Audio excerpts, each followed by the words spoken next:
The sound of iron shackles scraping against wagon would pierce the crisp morning air as Violet Reed's trembling fingers clutched the edge of her torn dress. Blood from her split lip mingled with dust that clung to her face, the cruel reminder of her futile struggle against the men who'd taken her from her home just 3 days prior. The traveling merchant caravan moved steadily across the rugged New Mexico territory, the year 1871 bringing no mercy to those deemed property rather than people. Yards behind the last wagon, a lone figure on horseback kept pace, careful to maintain enough distance to avoid detection while never losing sight of the caravan's dust trail. Yates Nash pulled his hat lower over his eyes, his jaw set in determination. The sun beat down relentlessly as he followed, one hand resting on his revolver, the other holding the reins of his chestnut mare. 3 days of tracking, 3 days without proper rest, yet the fire in his eyes remained undiminished.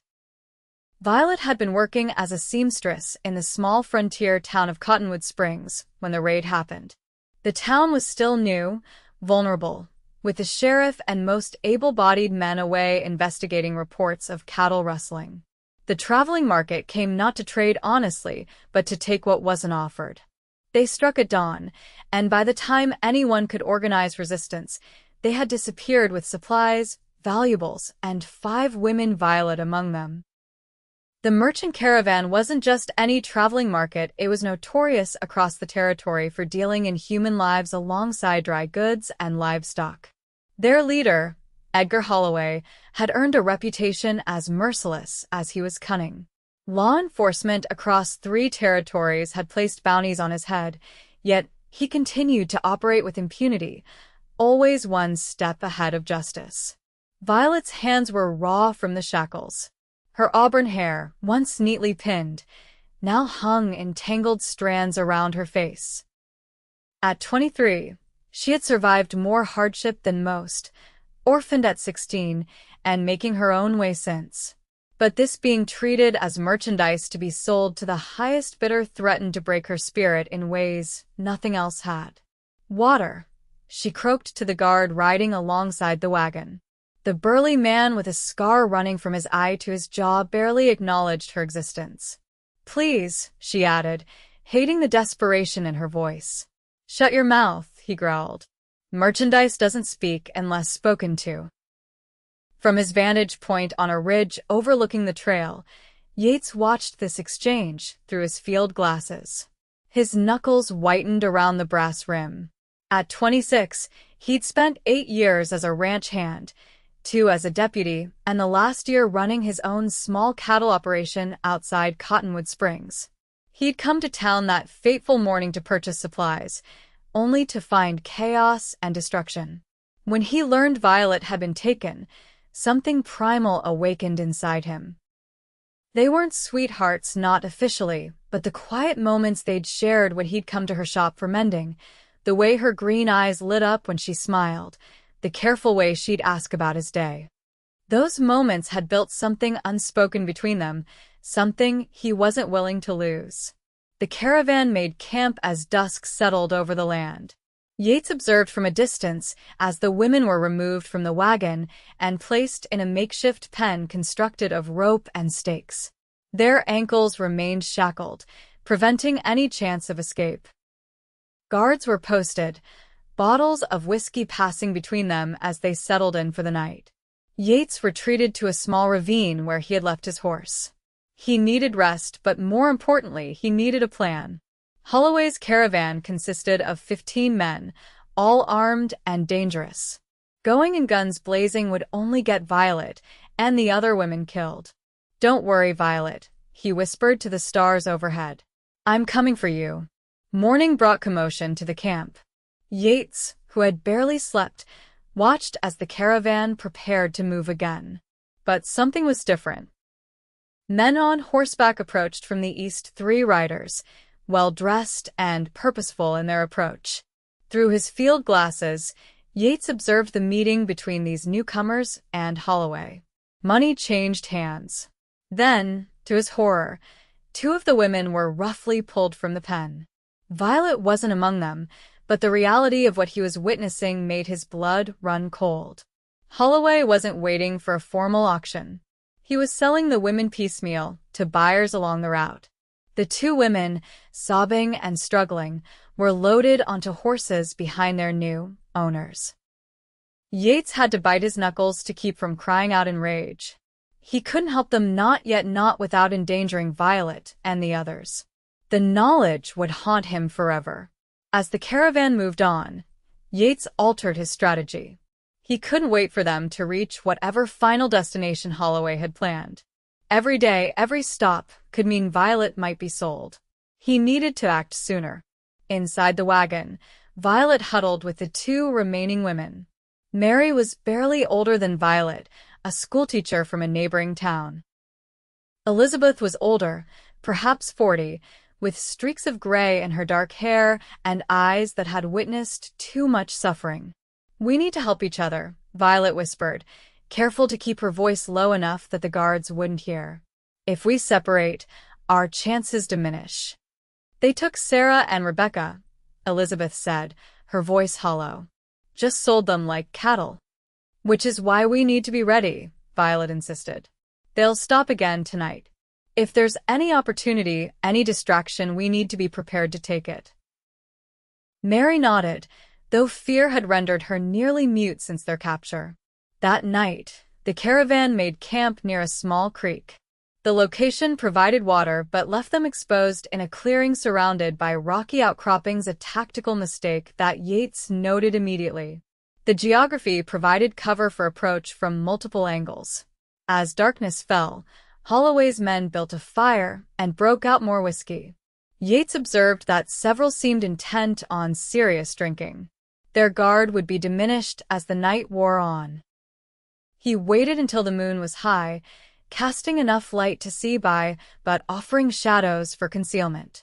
Moving with the stealth he'd learned tracking wild horses in his youth, Yates approached the camp from downwind, his boots wrapped in cloth to muffle his footsteps. The guard nearest the women's pen was slumped against a wagon wheel, his chin resting on his chest. Not asleep, but certainly not alert. Two other guards remained by the fire, passing a bottle between them. Holloway himself sat apart, counting money by lantern light. Yates circled wide, positioning himself closest to the pen. He needed to create a diversion, something to draw the attention of the guards without immediately revealing his presence. Fortune favored him when one of the horses, perhaps sensing his presence, began to stamp and whinny nervously. Another joined in, and soon several animals were disturbed. "Check the horses," Holloway barked at one of the guards. "Probably just a coyote, but make sure." As the guard moved away from the fire, Yates saw his opportunity. He crept closer to the pen, staying in the shadows. When he was near enough, he whispered urgently, "Violet." Her head snapped up, eyes wide with disbelief and hope. She scanned the darkness until she found him. "Yates," she breathed, her voice barely audible. "I'm getting you out," he promised. "All of you. But I need to create a bigger distraction first." Tears welled in Violet's eyes. "You came for me." "Always," he said simply, then disappeared back into the shadows. Yates moved to the opposite side of the camp, where the supply wagon stood. Inside were kegs of powder used for mining operations, another commodity Holloway traded in. Carefully, Yates placed a small amount of powder in a line leading away from the wagon, creating a slow-burning fuse. He lit the end and quickly retreated. The resulting explosion wasn't large, but it was loud and bright enough to draw every guard to that side of the camp. In the confusion, Yates raced back to the pen, knife in hand. "Stay together," he instructed as he cut the ropes. "Head for the creek bed and follow it west. I'll meet you there with horses." Violet hesitated. "What about the shackles?" "I'll deal with those when we're safe. Go now." The women moved as quickly as their shackled ankles would allow, disappearing into the darkness toward the creek. Yates provided cover, firing his revolver to maintain the confusion and keep Holloway's men distracted. By the time the outlaws realized the women were escaping, Yates had already retreated, circling back to where he'd left his horse and the two others he'd acquired specifically for this purpose. He met the women at the designated spot, helping each onto a horse despite their shackles. "We need to put distance between us and them," he explained as he mounted his own horse. "We can find a blacksmith in the next town to remove those." They rode hard through the night, following game trails and avoiding the main roads. Violet rode double with Yates, her arms wrapped tightly around his waist. Despite the danger, despite the uncertainty ahead, she felt the first stirrings of hope. "I thought no one was coming for me," she admitted as they rode. "How did you find us?" "I would have tracked you across every territory if I had to," Yates replied, his voice firm with conviction. "The moment I found out what happened, there wasn't any other choice to make."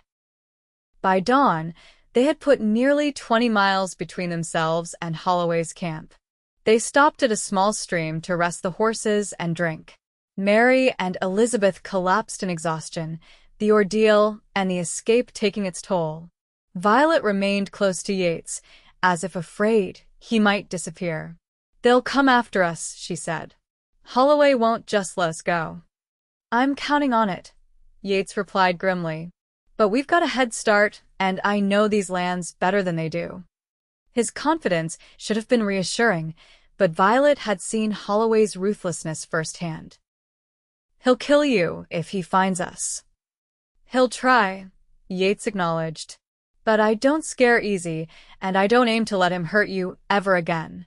They continued westward, avoiding settlements where Holloway might have contacts. Yates had planned their route carefully, aiming for a small mining town where he knew the local blacksmith, the man who wouldn't ask questions when presented with women in shackles. The town of Copper Ridge appeared on the horizon late that afternoon, a collection of wooden structures nestled in a valley. Yates approached cautiously, entering alone first to ensure it was safe, while the women waited hidden among the trees. The blacksmith, Gregory Williams, was an older man with hands like leather and eyes that had seen everything the frontier could offer. When Yates explained the situation, he didn't hesitate. "Bring them here after dark," he said. "I'll have the tools ready." That night, in the dim light of the smithy, Gregory worked to remove the shackles. The process was painful. The iron had rubbed the women's skin raw, and the heat needed to break the metal caused additional discomfort. But one by one, the chains fell away. "You should rest here tonight," Gregory offered. "My wife can help tend to their injuries, and you look like you haven't slept in days, Nash." Yates couldn't argue. The adrenaline that had carried him through the rescue was fading, leaving bone-deep exhaustion in its wake. Gregory's wife, Martha, was a kind woman who brought food and clean clothes for the women. She prepared a bath in a private room and treated their wounds with gentle hands. For the first time since their ordeal began, Mary, Elizabeth, and Violet felt human again. Later, as Martha showed Mary and Elizabeth to a small guest room, Violet found Yates sitting alone on the porch, staring into the darkness. "You need rest too," she said softly, sitting beside him. He glanced at her, his expression softening. "I will. I just need to make sure we're not being followed." Violet reached for his hand, her fingers intertwining with his. "Thank you," she whispered, "for not giving up on me." Yates turned to face her fully. In the moonlight, despite the bruises and the ordeal she'd endured, she was the most beautiful sight he'd ever seen. "Violet," he began, struggling to find the right words. "When I saw them taking you away, he was interrupted by the distant sound of hoofbeats. Many horses, approaching fast. Yates was on his feet instantly, pulling Violet up with him. "Get inside. Wake the others. We need to move." Holloway had found them sooner than expected. Much sooner. Someone must have seen them enter town and recognized the women, or perhaps recognized Yates himself. Gregory appeared at the door, a shotgun in his hands. "Back door leads to the stables," he said without preamble. "Take my wagon." "It's already hitched. I'll buy you some time."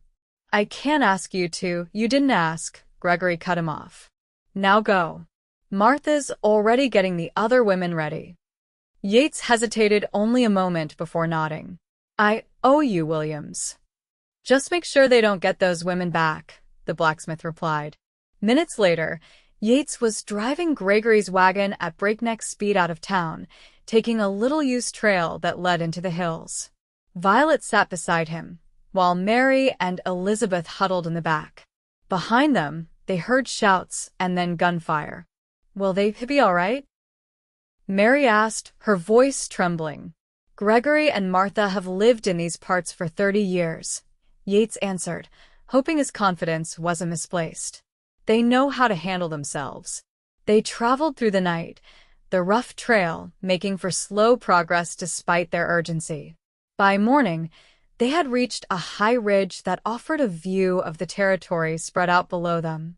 In the distance, they could see Riders Holloway's men, no doubt, following their trail. We can't outrun them in a wagon, Violet observed. No, Yates agreed. But I know somewhere we can go. Somewhere they won't find us easily. He turned the wagon onto an even smaller trail, one that wound through dense pine forest and up into rockier terrain. After several miles, the trail disappeared entirely, but Yates continued on as if following markers only he could see. By midday, they reached a small cabin nestled in a protected valley. A stream ran nearby, and a corral held several horses. It was isolated, defensible, and clearly maintained. What is this place? Elizabeth asked as Yates helped them down from the wagon. It belonged to a friend of mine, an old trapper named Franklin. He died last winter. Left this place to me, though I haven't had much chance to use it. The cabin was simple but sturdy, with a stone fireplace, 2 rooms, and basic furnishings. It would be cramped for 4 people, but it offered safety and shelter. We can stay here until we figure out what to do next, Yates explained as he unloaded supplies from the wagon. Holloway doesn't know about this place, and the approach is difficult to track unless you know exactly what you're looking for. For the first time since their escape, Violet felt they might actually have a chance. The constant fear of capture had been exhausting, a weight pressing down on her every moment. Here, hidden away in this secret valley, that weight began to lift. As the days passed, they settled into a routine. Yates hunted and checked the perimeter daily, always vigilant for signs of pursuit. The women took care of the cabin, prepared meals, and began to recover their strength. Mary found solace in teaching the others songs from her schoolhouse days. Elizabeth, who had worked as a healer before her capture, gathered wild herbs and plants to replenish her knowledge and create medicinal remedies. Violet found herself drawn more and more to Yates. In quiet moments, they would sit together, talking about their lives before, their hopes for after. She learned he had come west as a boy with his father, who died in a mining accident when Yates was 14. He'd made his own way since then, working ranch jobs until he saved enough to buy his own small spread. Will you go back to it? She asked one evening as they sat on a fallen log near the stream. Your ranch, I mean. Yates was silent for a moment, staring into the flowing water. I don't know, he admitted. Holloway knows who I am now. He'll be looking for me. Because of me, Violet said quietly, guilt washing over her. Yates turned to her, his expression fierce. No. Because he's the kind of man who thinks he can own people. What happened to you, to the others that's on him, not you. Never you. His hand found hers, warm and reassuring.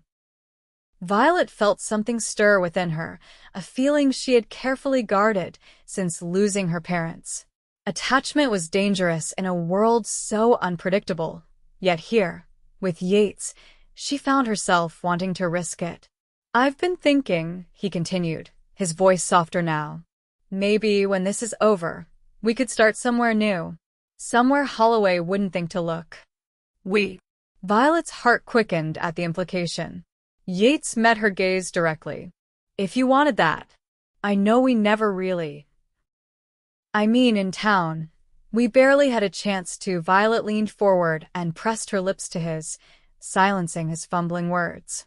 It was a gentle kiss, tentative at first, then growing in certainty as Yates responded, his hand moving to cup her face with tender care. When they broke apart, both were breathing a little faster. "I've wanted to do that since the third time you came into my shop," Violet admitted with a small smile. "I've wanted you to since the first time," Yates confessed, returning her smile with one of his own. Their moment of connection was interrupted by Mary calling from the cabin. Dinner was ready, and in their small community, meals were shared affairs. That night, as they ate venison stew and cornbread, Elizabeth broached the subject they had all been avoiding. "We need to decide what happens next," she said. "We can't hide here forever." "Why not?" Mary asked, her voice small. "It's safe here." "For now," Elizabeth acknowledged. "But winter will come. Supplies will run low. And the longer we stay in one place, the more chance Holloway has of finding us." Yates nodded grimly. "She's right. We've been lucky so far, but luck doesn't last forever. So what do we do?" Violet asked. "I've been thinking about that," Yates replied. "Holloway operates in these territories because the law is spread thin. But if we could get to a larger settlement, somewhere with a proper marshal's office, we could file formal charges. You three are witnesses to kidnapping, maybe worse." "You think the law would actually help?" Elizabeth asked skeptically. "Men like Holloway often have officials in their pockets." "Not all of them," Yates insisted. "I knew a few good lawmen when I was a deputy. Men who'd take this seriously." They discussed options late into the night. The closest large settlement was Fort Collins, nearly 100 miles away. The journey would be dangerous, especially if Holloway's men were still searching the territory for them. "We need more information before we decide," Yates concluded. "Tomorrow I'll ride to the nearest trading post, see what news I can gather. If Holloway's men are still actively searching, we might need to wait them out a bit longer." The next morning, Yates prepared for his journey. It would take him most of the day to reach the trading post and return. Violet followed him out to where he was saddling his horse. "Be careful," she said, her eyes betraying her worry. "Always am," he replied with a reassuring smile. He hesitated, then added, "Violet, about last night, I meant it," she interrupted. "Every part of it." Relief and something deeper passed across his face. "So did I." He leaned down from the saddle and kissed her once more, brief, but full of promise. "I'll be back before dark." Violet watched him ride away, a mixture of hope and fear churning inside her. In just a few short days, Yates had become essential to her in ways she hadn't believed possible. The hours of his absence stretched interminably. Violet kept herself busy helping Elizabeth prepare medicines from the plants they'd gathered and listening to Mary practice her teaching songs. But her thoughts remained with Yates, wondering what news he might bring back and praying he would return safely. As afternoon faded toward evening, Violet found herself unable to stay inside. She walked to a small rise near the cabin that offered a view of the trail leading to their valley. There she sat, watching, waiting. The sound of approaching hoofbeats sent her heart racing. She stood, shielding her eyes against the setting sun to make out the rider. Relief flooded through her when she recognized Yates, but it was short-lived. He was riding hard, too hard for a routine return. She ran back to the cabin. "Yates is coming," she called to the others. "Something's wrong." By the time Yates reached the cabin, all three women were waiting outside. He dismounted in a fluid motion, his expression grim. "We need to leave. Now," he said without preamble. "Pack only what you can carry." "What happened?" Violet asked, already moving to follow his instructions. "Holloway's men were at the trading post," Yates explained as he gathered weapons and ammunition. "They've been showing your descriptions to everyone who passes through, offering rewards." "Did they see you?" Elizabeth asked sharply. "No, istayay den. But they've narrowed their search to this area." It's only a matter of time before they find the valley. Within 30 minutes, they had packed essentials onto the horses. The wagon would have to be left behind. It was too slow and too easily tracked. Instead, each woman would ride, with supplies distributed among them. As darkness fell, they set out, leaving the cabin that had been their sanctuary. Yates led them through a different route than they had come in, picking their way carefully through rocky terrain where hoof prints wouldn't leave obvious tracks. "Where are we going?" Mary asked, her voice tight with anxiety. "There's a place about 15 miles from here," Yates replied. "An old mining camp, abandoned after the silver ran out. We can rest there for a day, then continue toward Fort Collins." They rode through the night, stopping only briefly to rest the horses. Violet's muscles ached from the unaccustomed hours in the saddle, but she didn't complain. The alternative, being recaptured by Holloway, was unthinkable. Dawn found them approaching the abandoned mining camp. It was a collection of weathered wooden structures nestled in a narrow canyon. Nature had begun reclaiming the site. Weeds grew between the buildings, and part of one roof had collapsed under the weight of winter snows. "We'll stay in the assayer's office," Yates decided after a quick survey. "It's the sturdiest building, and it has a clear view of the approach." The office was small but relatively intact. Dust covered every surface, and small animal droppings indicated they weren't the first to seek shelter here, but it would serve their needs. They unsaddled the horses and led them to a small corral where remnants of a water trough still stood. "I'll take first watch," Yates said once they had settled in. "All of you should try to get some sleep." Despite her exhaustion, sleep eluded Violet. After an hour of restless turning, she gave up and went to join Yates where he sat near the entrance, rifle across his knees. "You should be resting," he said gently as she sat beside him. "I can't," she admitted. "Every time I close my eyes, I see them Holloway and his men." Yates put his arm around her, drawing her close. "I won't let them take you again," he promised. "Any of you."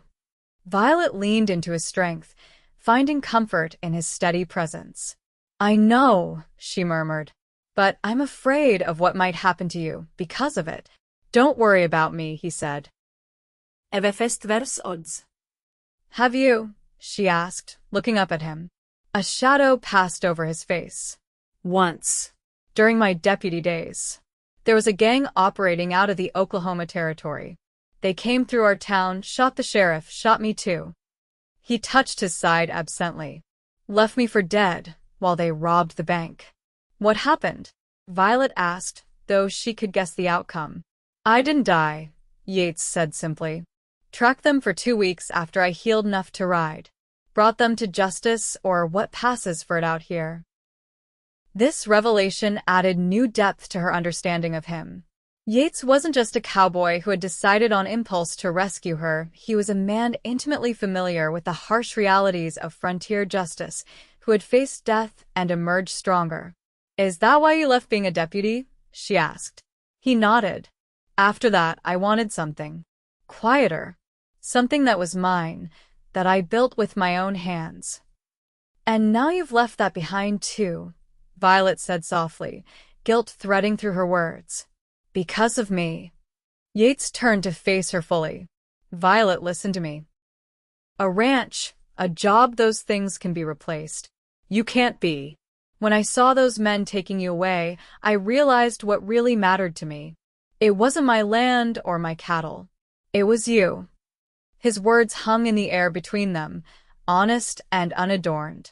Violet felt tears prick her eyes, not from sadness, but from a complicated blend of gratitude and something deeper, something she was still afraid to name. "When this is over," she began hesitantly, "if we make it to Fort Collins, if Holloway is brought to justice, what then?" "That depends," Yates replied, his eyes never leaving hers. "What do you want, Violet?" It was a question she hadn't allowed herself to consider fully. Before her abduction, her life had been narrowly focused on survival, making enough money through her seamstress work to keep a roof over her head and food on her table. Dreams and desires had seemed like luxuries she couldn't afford. I want, she started, then paused, gathering her courage.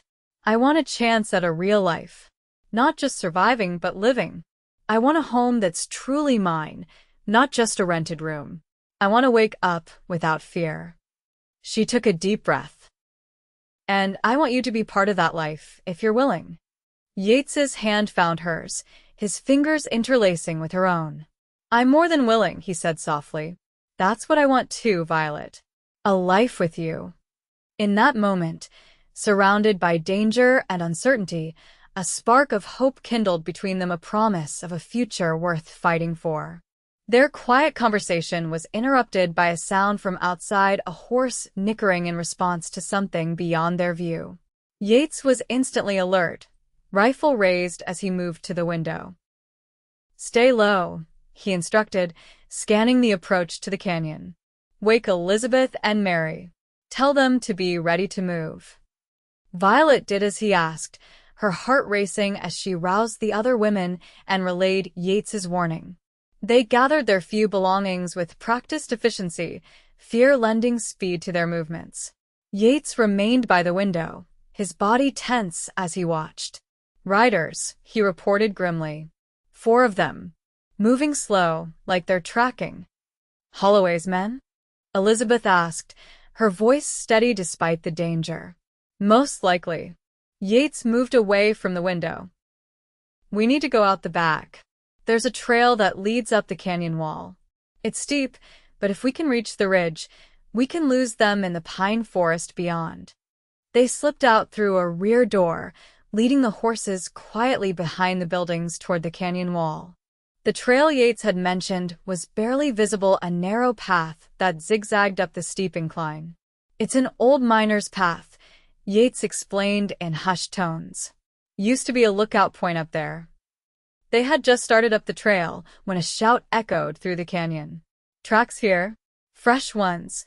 They'd been spotted. Abandoning stealth for speed, Yates urged them forward. Ride. Don't stop no matter what. The horses struggled on the steep path, but fear drove them forward.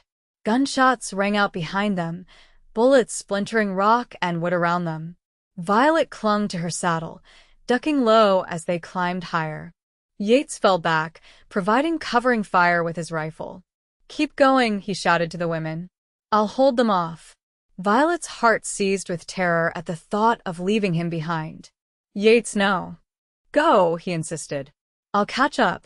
I promise. Elizabeth grabbed Violet's reins, practically dragging her horse along. He knows what he's doing, the older woman said firmly. We need to reach the ridge. Torn between staying with Yates and following his instructions, Violet allowed Elizabeth to lead her up the path. The gunfire continued below, the sharp crack of Yates's rifle alternating with the deeper boom of revolvers from Holloway's men.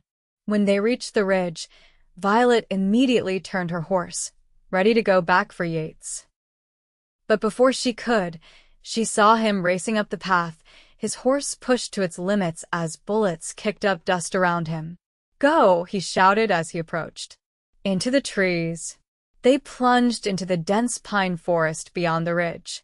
The trees provided cover from bullets and made it harder for their pursuers to track them. They rode hard for nearly an hour, putting distance between themselves and Holloway's men. Finally, when the horses began to falter, they slowed to a walk. Yates moved to the rear, watching for signs of pursuit. Did we lose them? Mary asked, her voice shaking. For now, Yates replied. But they'll keep coming. Holloway's not the type to give up easily. You're bleeding, Violet suddenly realized, noticing a dark stain spreading across Yates's left sleeve. He glanced down as if noticing it for the first time. Just a graze. Bullet caught me as I was coming up the path. Elizabeth dismounted immediately. Let me see it, she insisted. When Yates hesitated, she added firmly, Now, young man. Infection kills more men out here than bullets do. They stopped long enough for Elizabeth to clean and bind the wound. It was, as Yates had claimed, just a graze, but deep enough to warrant concern. "We need to keep moving," Yates said once Elizabeth had finished. "We've got about 3 hours of daylight left. I want to put as much distance between us and them as possible before we have to stop for the night." They rode on through the afternoon, following game trails through the forest. Yates seemed to have an innate sense of direction, guiding them steadily northeast toward Fort Collins and the promise of safety. As dusk approached, they found a small clearing beside a stream. It wasn't ideal. Yates would have preferred higher ground with better visibility, but the horses needed water, and they all needed rest. They made a cold camp, not risking a fire that might be spotted. Their meal consisted of jerky and hardtack, simple trail rations that required no preparation. As they ate, Yates laid out his plan. "We're about 60 miles from Fort Collins now," he explained. 3 days' ride, maybe 4 depending on the terrain and whether we're still being pursued. "And once we get there?" Mary asked. "What then?" "I know the territorial marshal there, Samuel Hayden. He's a good man, honest. If we can get to him, tell him what Holloway's been doing, he'll take action." "Will our word be enough?" Elizabeth questioned. "The law doesn't always listen to women, especially those without standing or family." "It will be enough," Yates assured her. "Especially with 3 of you telling the same story. And I was a deputy, my word still carries weight with other lawmen." They settled in for the night, taking turns on watch. Violet's turn came just before dawn, the quietest hours of the night. She sat wrapped in a blanket, listening to the sounds of the forest and watching the eastern sky gradually lighten. Movement caught her eye. Yates stirring from his bedroll. He joined her at her post, his presence a comfort in the pre-dawn stillness. "Couldn't sleep?" she asked softly. "Arm's giving me some trouble," he admitted. "And I keep thinking about what lies ahead." "Fort Collins. After that," he clarified. "Assuming we make it, assuming Holloway is brought to justice. What then?" Violet considered the question. "You mentioned starting somewhere new." Yates nodded. "I was thinking Colorado. The land's good there, and it's getting more settled all the time. Safer." He paused. "Or California, maybe. I hear they've got land so fertile you can grow just about anything." The idea was appealing, a fresh start in a place where Holloway's shadow wouldn't reach. "I've always wanted to see the ocean," Violet admitted. "My father used to tell stories about sailing on it when he was young." "Then California it is," Yates said with a smile. "Once this is over, we'll head west." The simplicity with which he included her in his future plans warmed Violet from within. It seemed impossible that amidst such danger, she could find this connection, this promise of something more. As the sun rose, they broke camp and continued their journey. The day passed uneventfully, which Yates took as a good sign. Perhaps they had truly lost Holloway's men in the forest. By late afternoon, they had reached the edge of the pine forest. Before them stretched rolling hills covered in prairie grass, with occasional stands of cottonwood trees marking the courses of streams.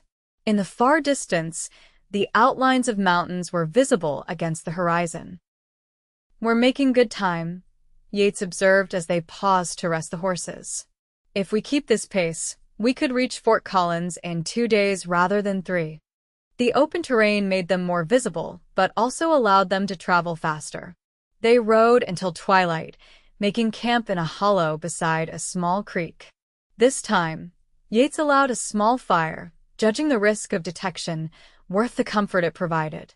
As they sat around the flames, Mary began to hum softly, then to sing.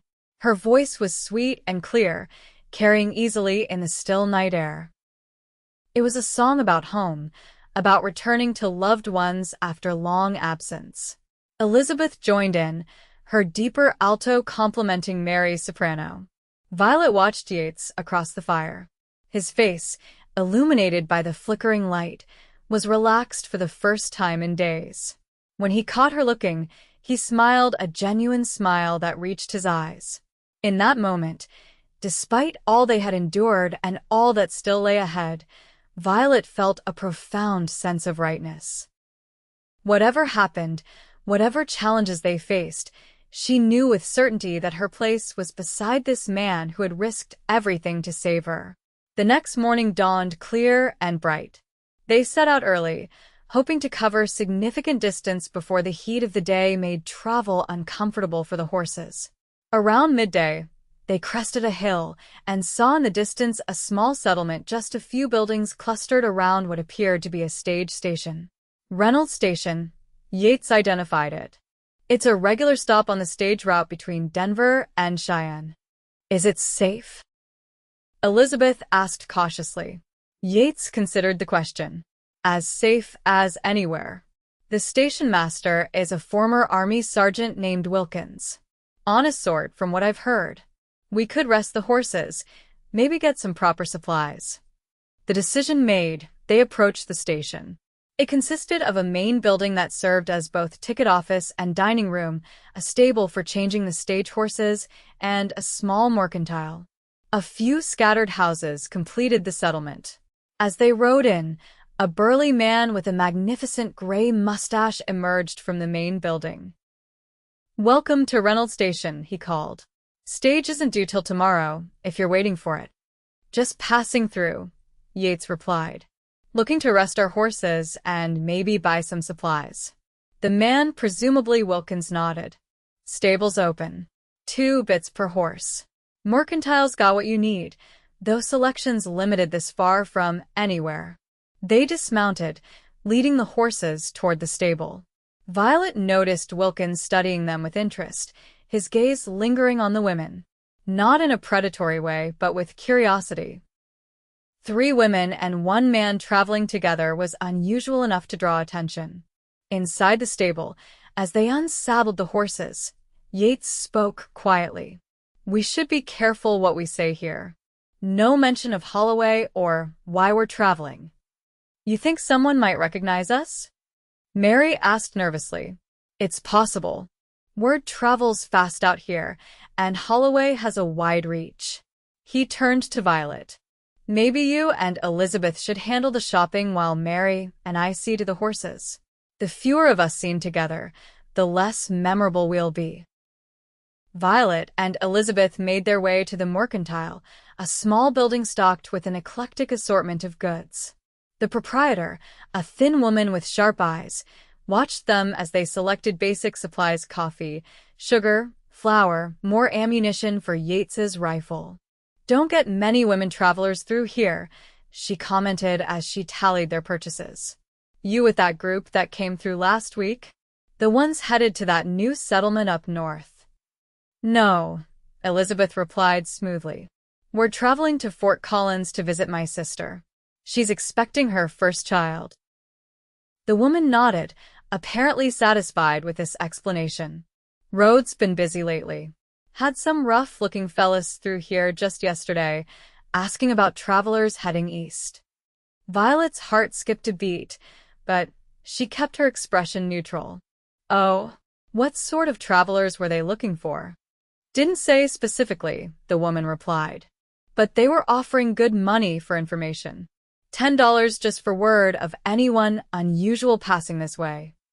Elizabeth changed the subject, asking about conditions on the road ahead, while Violet tried to control her rising panic.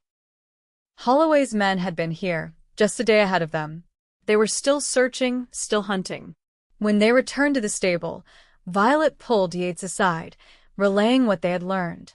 "We need to leave," he decided immediately. "If they were here yesterday, they could circle back anytime." They departed Reynolds Station within the hour, their brief rest cut short by the knowledge that danger was still close at hand. Instead of continuing on the main trail to Fort Collins, Yates led them on a more circuitous route, adding miles to their journey, but hopefully throwing off any pursuit. As night fell, they made a hasty camp in a dry riverbed, hidden from view by the high banks on either side. The mood was tense, their earlier optimism replaced by renewed vigilance. "We're still a day and a half from Fort Collins," Yates told them as they huddled around their small fire. "We need to be especially careful tomorrow. If Holloway's men are watching the approaches to town, we'll need to find another way in." What if we split up? Elizabeth suggested. They're looking for a group 1 man, 3 women. If we entered town separately, at different times. Too dangerous. Yates shook his head. I won't risk any of you being caught alone. What about at night? Violet proposed. Could we approach the town after dark, when we'd be harder to spot? Yates considered this. It might work. Most towns don't close their gates anymore, not in peacetime. We could arrive late, find the marshal's office directly. They continued discussing options, weighing risks against necessity. In the end, they decided on a compromise.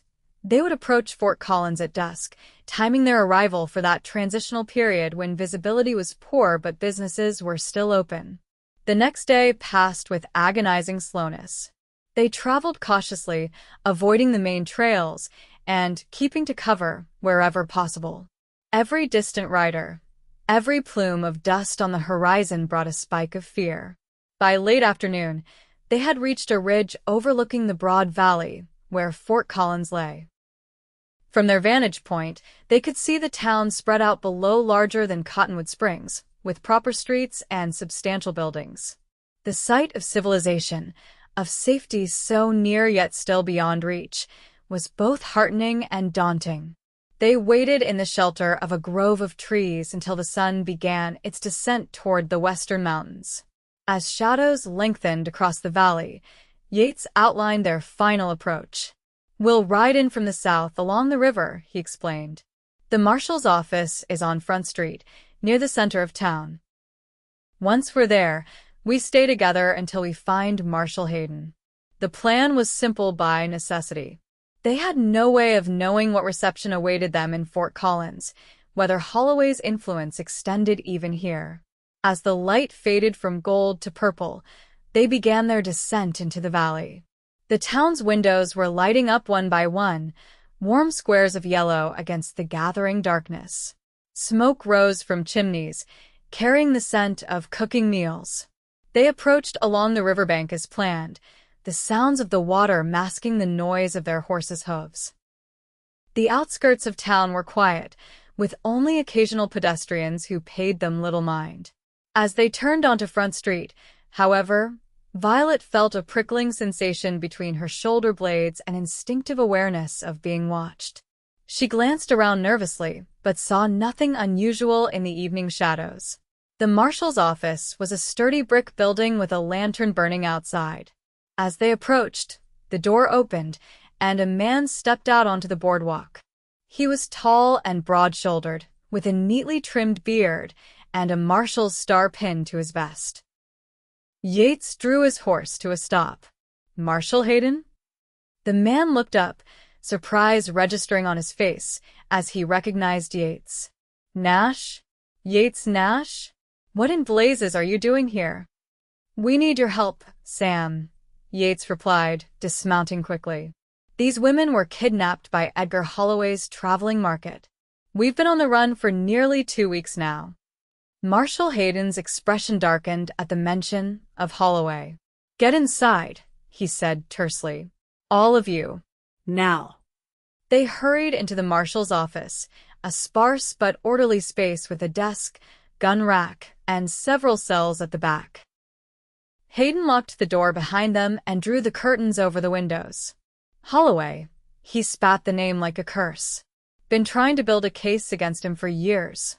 Never have enough evidence, and the witnesses always seem to disappear before they can testify. Well, you've got 3 witnesses now, Yates said, indicating the women. And I'll testify to the rescue and pursuit. Hayden looked at Violet, Mary, and Elizabeth with a mixture of sympathy and professional interest. I'll need detailed statements from each of you. Everything you remember about Holloway, his operation, the other men involved. Will that be enough? Elizabeth asked, voicing the concern they all shared. Enough to stop him for good? With 3 corroborating accounts? It should be, Hayden affirmed. But more importantly, it's enough for me to telegraph the territorial governor and request a special marshal's posse. Holloway's been operating across territorial lines for too long. It's time we brought the full weight of federal law down on him. For the first time since their ordeal began, Violet felt a true sense of hope. Not just for temporary safety, but for justice, for an end to Holloway's reign of terror. What about tonight? Yates asked practically. They're still out there, still looking for us. And if they've got men in town.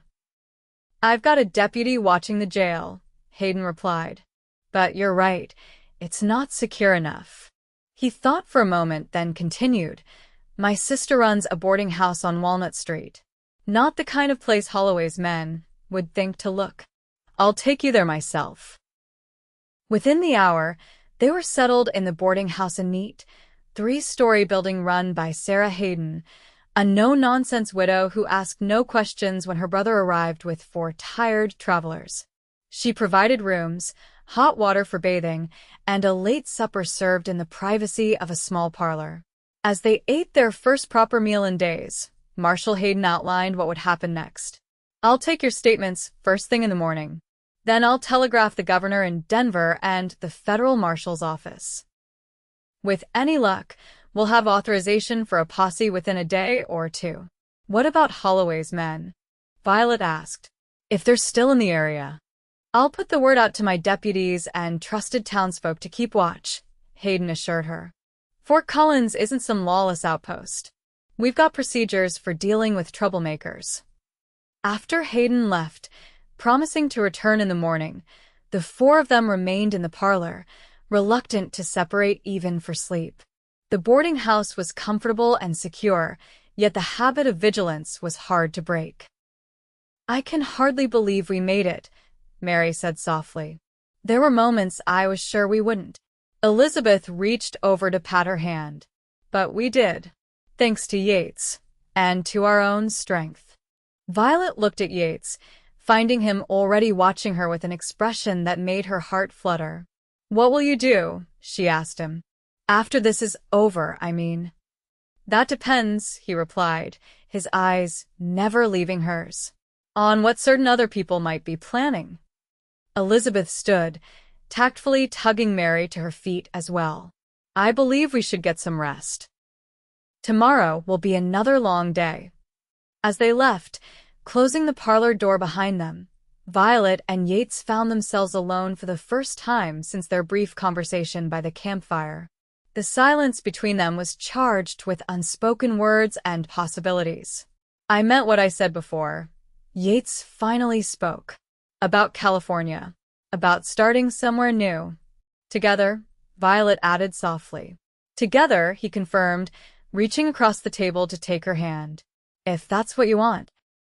Violet looked at their joined hands as calloused from work and weather, hers bearing the small scars of years of needlework. Hands that had found each other against all odds. It is, she said simply. More than anything. Yates stood, drawing her to her feet and into his arms. This time when they kissed, there was no hesitation, no uncertainty, only the certainty of 2 people who had faced death together and emerged with a clear vision of what truly mattered. I love you, Violet Reed, Yates whispered against her lips. I think I have since the first time I saw you, bent over your sewing in that little shop. Tears pricked Violet's eyes, but they were tears of joy, not sorrow. And I love you, Yates gnashed. Enough to follow you to California or anywhere else this life might take us. The next morning, they gave their statements to Marshal Hayden. It was a grueling process, requiring them to relive the most traumatic moments of their captivity and escape.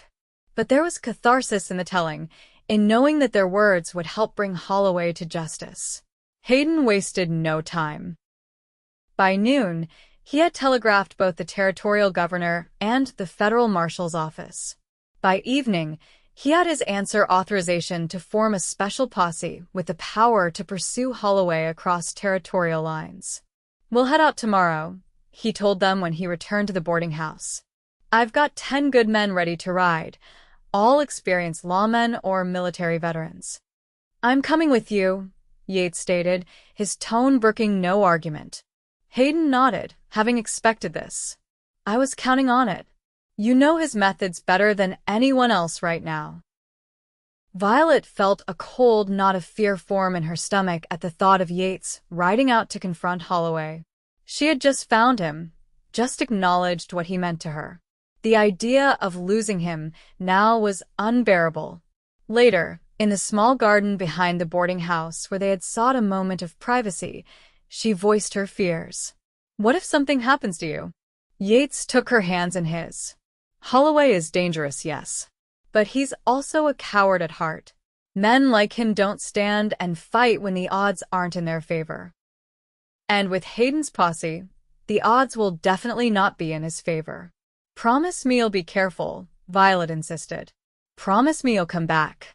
I promise, he said solemnly. I have too much to live for now to take foolish risks. The next morning, Yates prepared to ride out with Marshal Hayden's posse. The men gathered in front of the marshal's office, a formidable group armed with rifles and determination. They had a good idea of where to begin their search, the abandoned mining camp where Yates and the women had been ambushed.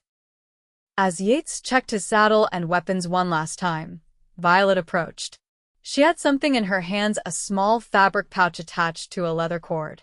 I made this last night, she explained, holding it out to him. It's a tradition my mother taught me. A small token for protection. Inside the pouch were a lock of her hair, a button from her dress, and a tiny stitched heart symbols of herself, given freely to keep him safe. Yates bowed his head as she placed the cord around his neck, tucking the pouch inside his shirt where it rested against his heart. I'll bring it back to you, he promised, along with myself, whole and sound.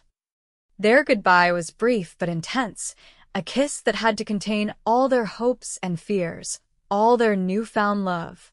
Then Yates mounted his horse and rode to join the posse, not looking back, though every instinct urged him to. The days of Yates's absence were among the longest of Violet's life.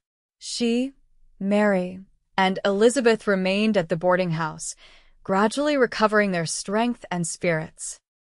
Sarah Hayden proved to be not just a capable hostess, but a compassionate listener, sitting with them in the evenings as they began the process of making sense of all they had endured. On the fourth day, news arrived, a telegram from Marshal Hayden. They had tracked Holloway to an outpost near the Wyoming border. There had been a confrontation. Several of Holloway's men had been killed or captured. Holloway himself was in custody, wounded but alive to stand trial. The posse was returning to Fort Collins. They would arrive the following day. Violet barely slept that night, her mind filled with possibilities, both wonderful and terrible. The telegram had mentioned casualties, but gave no names. What if Yates was among those injured? What if he was no? She couldn't even think the word. Morning found her waiting on the porch of the boarding house, watching the road into town with anxious eyes. Sarah brought her coffee and sat beside her in silent support. Just after noon, they appeared on the horizon, a line of riders approaching at a steady pace. As they drew closer, Violet strained to identify individual figures, looking for the familiar outline of Yates on his chestnut mare. There, riding beside Marshal Hayden at the front of the group. Even at a distance, she would know him anywhere. He was upright in the saddle, showing no signs of injury. Relief swept through her so powerfully that her knees nearly buckled. She ran down the steps and into the street, propriety forgotten in her joy. Yates saw her coming and dismounted quickly, meeting her halfway. He caught her in his arms, lifting her off her feet in an embrace that spoke of safe return and promises kept. "You came back," she whispered against his neck. "I promised I would," he replied simply. Behind them, Marshal Hayden supervised as Holloway, his arm in a makeshift sling, his face bruised, was led toward the jail. The man who had caused so much suffering looked diminished somehow, his arrogance replaced by the sullen resignation of the defeated. In the days that followed, the formal process of justice began. Statements were taken again, this time by a territorial judge who had come specifically to preside over Holloway's case. Evidence was gathered from the captured members of his gang, some of whom chose to testify against their leader in hope of leniency. Word spread throughout the region. Other victims of Holloway's operations came forward with their stories, creating a damning portrait of years of kidnapping, extortion, and murder. The judge set a trial date for the following month.